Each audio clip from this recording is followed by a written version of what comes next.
স্বাগত জানাচ্ছি news Bangla channel থেকে। সংবাদ শিরোনাম। যুক্তরাষ্ট্র ও ইরান শান্তির প্রস্তাব পেয়েছে, আর ট্রাম্প হুঁশিয়ারি দিয়েছে প্রণালী বন্ধ থাকলে নরক নেমে আসবে। অবিলম্বে যুদ্ধবিরতির প্রস্তাবটিতে কি আছে? ন্যাটোর গুরু ট্রাম্প কি জোট ছাড়ার সক্ষমতা রাখেন?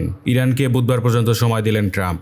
একদিকে হরমুজ প্রণালী খুলে দিতে হুমকি দিচ্ছেন ট্রাম্প, অন্যদিকে যুদ্ধবিরতির কথা বলছেন।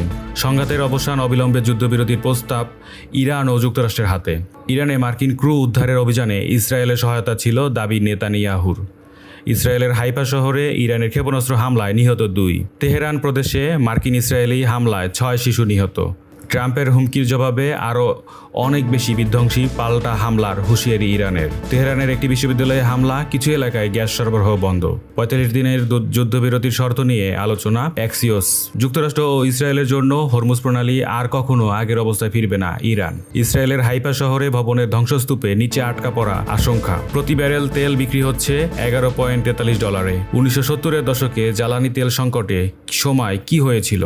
মধ্যপ্রাচ্য কি নতুন যুদ্ধের দ্বারপ্রান্তে? ট্রাম্পের হুমকির পর ফের বাড়ল তেলের দাম।